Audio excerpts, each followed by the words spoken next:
Halo, kembali di channel Fokus Logika, channel pembelajaran matematika.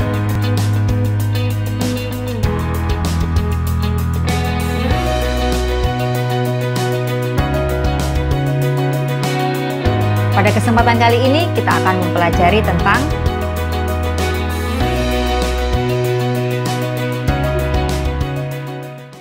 sebelum kita masuk ke inti pembahasan yaitu menentukan peluang, kita akan mempelajari terlebih dahulu kaidah pencacahan. Kaidah pencacahan adalah suatu cara atau aturan untuk menghitung semua kemungkinan yang dapat terjadi dalam suatu percobaan tertentu. Ini akan kita pelajari agar kita bisa dengan mudah menentukan peluang suatu kejadian. Ada 3 kaidah atau aturan yang akan kita pelajari nanti. Yang pertama aturan perkalian, yang kedua kita pakai permutasi, dan yang ketiga kita akan memakai kombinasi.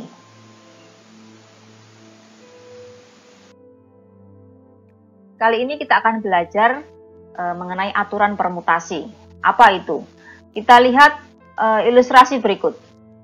Misalkan dari 3 buah angka 1, 2, dan 3 akan disusun suatu bilangan yang terdiri atas 2 angka.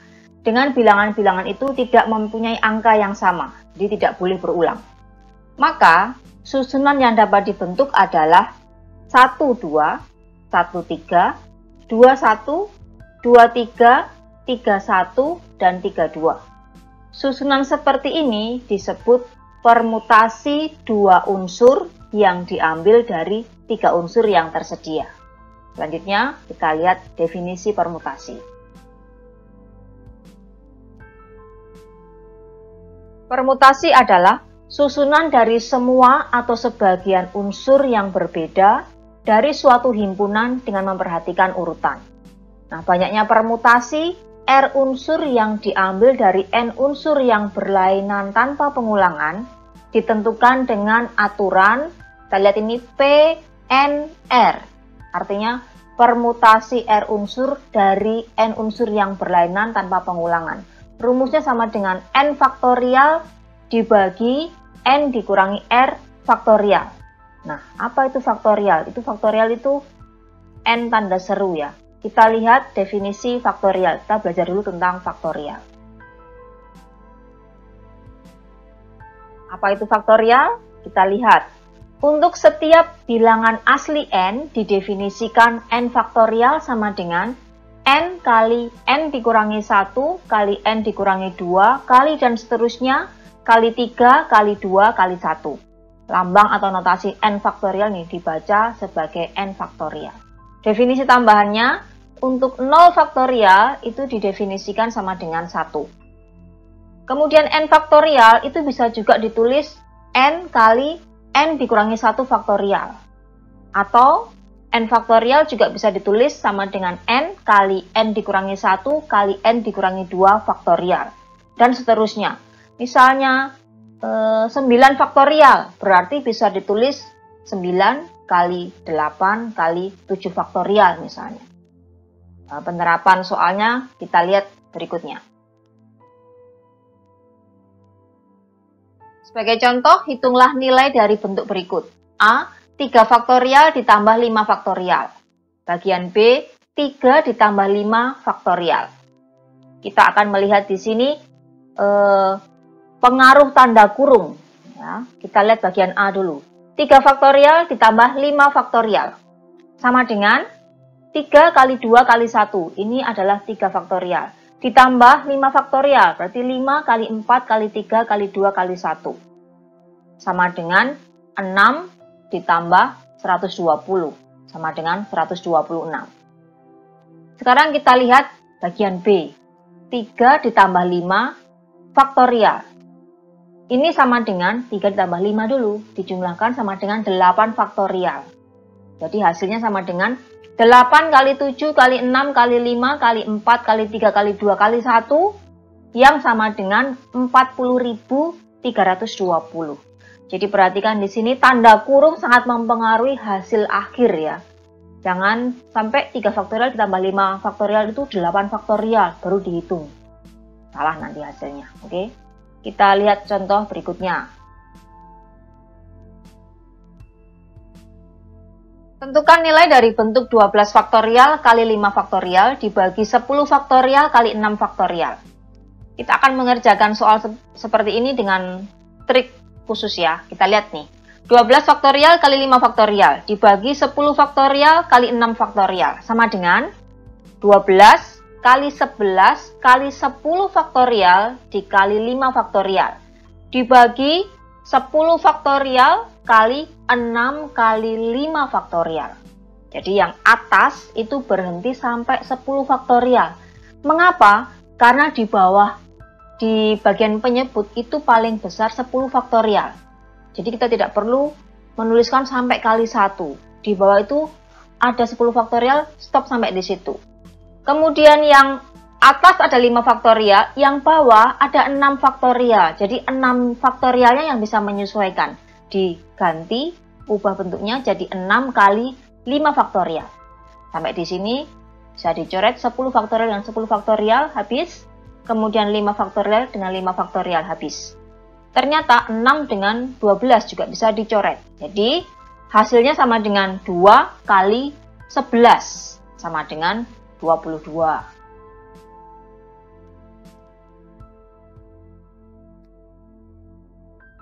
Jadi kalian sudah paham kan notasi faktorial? Berarti kita bisa belajar tentang permutasi ini ya. Permutasi dari unsur-unsur yang berbeda. Saya ulang lagi ya. Permutasi adalah susunan dari semua atau sebagian unsur yang berbeda dari suatu himpunan dengan memperhatikan urutan. Banyak permutasi, R unsur yang diambil dari N unsur yang berlainan tanpa pengulangan ditentukan dengan aturan PNR sama dengan N faktorial dibagi N dikurangi R faktorial. Kita lihat contohnya. Tentukan banyak susunan bilangan yang terdiri dari 3 angka yang disusun dari angka 2, 4, dan 7 jika angka tidak boleh berulang. Bagi kalian yang sudah menonton video saya tentang aturan perkalian, kalian akan mudah mengerjakan soal ini. Kalian tinggal siapkan 3 tempat karena yang diperlukan 3 angka. Sebagai ratusan, puluhan, satuan. Kemudian yang sebagai ratusan itu ada 3 kemungkinan. Yang tempat puluhan itu ada 2 kemungkinan. Yang terakhir yang satuan itu ada 1 kemungkinan. Jadi jawabannya pasti 6. 3 kali 2 kali 1. Sekarang bagaimana kalau kita akan menggunakan rumus permutasi yang kita pelajari ini? Kita tulis dulu rumusnya ya. PNR sama dengan N faktorial dibagi N dikurangi R faktorial. N di sini adalah banyaknya angka yang tersedia. Di sini ada angka 2, 4, dan 7. Jadi ada 3, N-nya sama dengan 3. R itu apa? R itu adalah bilangan yang diambil. Mau disusun berapa angka? 1 kah? 2 kah? 3 kah? Di soal ini kita diminta 3 angka. Jadi R-nya sama dengan 3. Sehingga permutasi 3 dari 3 sama dengan 3 faktorial dibagi 3 dikurangi 3 faktorial. Sama dengan 3 faktorial per 0 faktorial. Sama dengan 3 kali 2 kali 1 per 0 faktorial nilainya 1. Jadi sama dengan 6.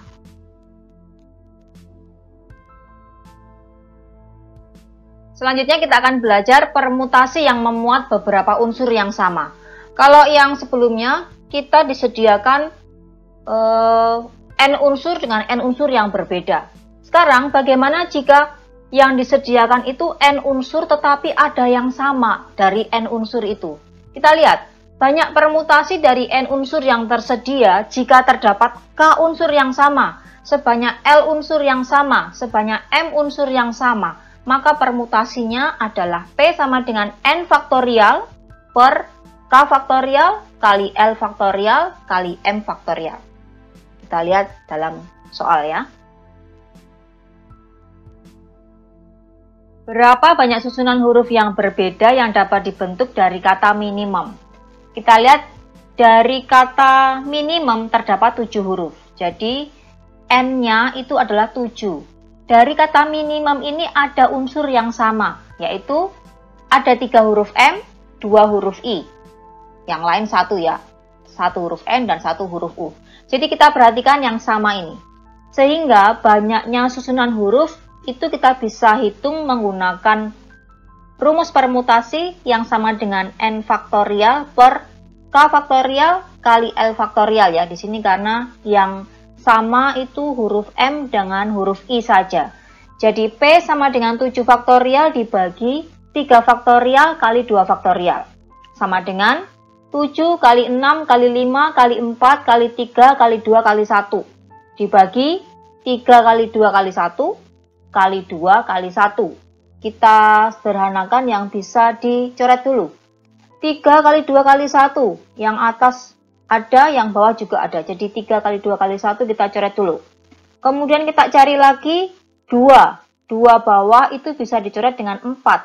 Yang atas menjadi 2. Jadi hasilnya sama dengan 7 kali 6 kali 5 kali 2 yang sama dengan 420. Banyak permutasi yang kita bahas sebelumnya, ini susunannya berjajar. Bagaimana kalau susunannya melingkar? Jadi ada namanya permutasi siklis atau melingkar.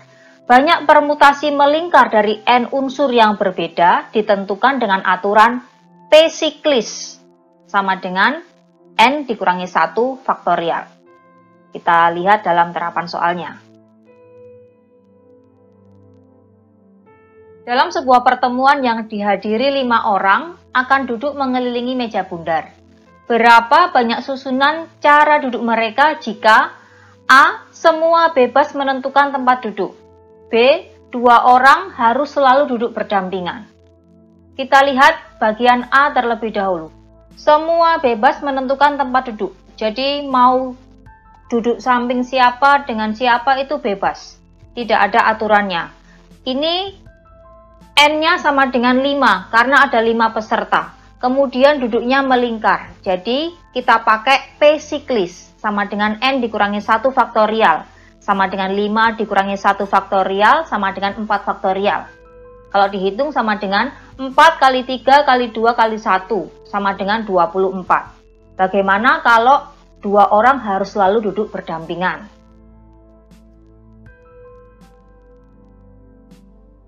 Untuk 2 orang yang harus saling berdampingan, maka mereka dianggap 1 orang dengan 2 faktorial cara duduk untuk mereka berdua ini. Jadi bisa tukar. Kemudian untuk siklisnya, jadi kita anggap yang ikut itu bukan 5 orang, tetapi karena 4 orang, karena 2 dianggap 1 peserta. Kemudian total untuk susunan posisi tempat duduk mereka berarti sama dengan 2 faktorial kali P siklisnya.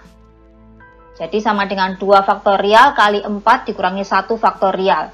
Sama dengan 2 kali 1 kali 3 kali 2 kali 1. Sama dengan 12. Jadi untuk ini ada 12 susunan posisi tempat duduk mereka. Kemungkinannya ya bisa diputar-putar.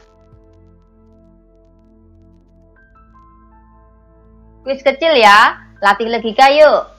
Dalam sebuah pertemuan ada 3 tamu dari Korea, 2 tamu dari Filipina, 1 tamu dari Jepang, dan 4 orang dari Indonesia. Jika setiap tamu dari negara yang sama harus duduk berdampingan, berapa banyak kemungkinan posisi tempat duduk pada bentuk melingkar? Ada duduk di meja bundar ini ya. Tuliskan jawaban kalian di kolom komentar ya. Saya tunggu. Kembali saya ingatkan untuk mendukung kita belajar peluang, ada 3 kaidah pencacahan yang dibahas. Yang pertama aturan perkalian, videonya sudah ada ya, kalian cek aja. Kemudian untuk permutasi baru saja kita bahas. Nah, yang akan datang adalah kombinasi. Pastikan kalian subscribe channel ini sehingga tidak ketinggalan update video yang baru.